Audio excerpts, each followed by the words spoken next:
Tough sanctions, at least tougher than we had before, brought Iran this far. They're clearly better now than they were 6 months ago. Why wouldn't the negotiations be more successful if the Senate were to pass the bill that this House passed by 400 votes? Why abandon the strategy that I think everybody agrees has forced Iran to at least change its image and its sound, to put sugar in its rhetoric, and according to the opponents of sanction, have caused Iran to improve its behavior? Dr. Kuhl? That's a good question. I don't think there's any doubt that the pressure of sanctions has brought the Iranians to the table. I think that it partly explains why Rouhani campaigned on the platform that he did, which was to improve the Iranian economy through an accommodation with if something's the West.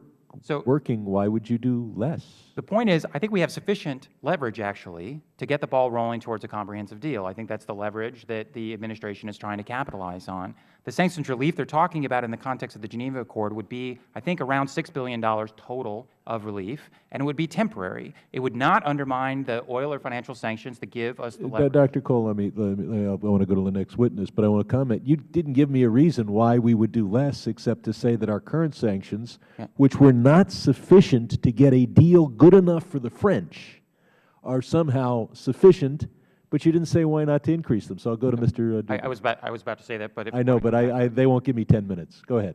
Look, the fact of the matter is there's too much focus again on how much are we offering at Geneva in terms of hard dollars. Is it $6 billion? Is it $20 billion? We can have that debate. I'm sure you'll see the briefings. The more important thing is the psychology of sanctions, Congressman Sherman. You've understood this over the years, and you've authored sanctions bills in this respect. You've got to change the fundamental psychology of the marketplace. It's motivated by greed and fear. When fear overrides greed, they stay out of Iran. When greed overrides fear, they go back into Iran. If you don't escalate sanctions through the passage of that Senate bill, then greed will override fear, and you'll be facing the dismantlement of the sanctions regime, which may be maintained on paper, but it won't be maintained in practice. I'm going to ask all three witnesses to respond for the record. What specific elements should we have in the next sanctions bill that I hope comes before this committee, keeping in mind that we can't just wave a magic wand and get our allies to participate. We can't just say all money in Chinese banks has to be moved to German banks, otherwise, what, we won't accept any Chinese imports? I don't think we're to that point. So I'd ask you to craft not the perfect wish list, but the list of things that Congress could pass. And among the I hope you, I don't know if any of you have, one silver bullet you want to share with us now, but I want all the bronze, silver, and gold bullets in your written response. Well, there's no silver bullets. There are only silver shrapnel, and my testimony has 8 specific ideas. I would say the one piece of silver shrapnel that I think would really wound this regime economically is if you said that any financial institution that gives Iran access to or use of its overseas foreign exchange reserves would be cut off from the U.S. financial system, you would effectively freeze Iran's access to its money. And only then, once you've frozen all of its money, should we even be discussing sanctions relief. Ms. Pletka? You have any silver bullets for it? I have. There are no silver bullets. It's all about the perception of enforcement and momentum. Mark is exactly right. I've looked at sanctions on any number of countries and worked on them. It is the psychology of the global marketplace.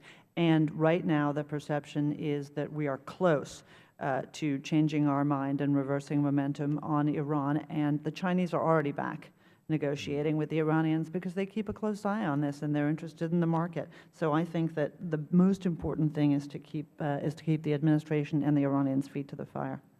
Okay. There are those who draw the red line where Iran gets one bomb. You're not really a nuclear power to have several. You got to test one and have some. Without revealing, basing your answer on classified information, they've got enough 3% uranium, so if enriched to 90% would provide for how many bombs? And under this agreement, do they keep creating more and more 3%? Dr. Kuhl? So they currently have enough 3.5% low-enriched uranium to produce about half a dozen nuclear weapons were they to decide to do so, a decision that our intelligence community says they haven't made. Under this agreement, my understanding, none of us know all the terms, but my understanding is they would actually be required to do certain things to their 3.5% stockpile that they would produce in this next 6 months to make it unavailable for nuclear weapons. And so it would So they wouldn't be get a to net keep increase. all they have now, and then the additional they create would be disabled in some way, Mr. Dubowitz? Well, I don't have the details that Colin has, but if they maintain the 9,000 spinning centrifuges over 6 months, I believe the calculation that I've seen from David Albright is that they would produce almost a bomb's worth, another bomb's worth of 3.5%. So unless there are some details in the Geneva Agreement that prevent that I'm not aware of, that would allow them almost another bomb's worth over 6 months of negotiation. So they get one bomb plus $6 to $50 billion. I think my time has expired. That's just at 3.5%. That's not speaking of the 20% that they've been enriching for the last year. They have ample fissile material to make a nice arsenal of nuclear weapons in a quick time. And don't let anybody reassure you on the question of conversion to oxide. It takes about a week or two to convert back. We're going to go to Mr. Chris Smith of New Jersey. Thank you, Mr. Chairman. Thank you for calling this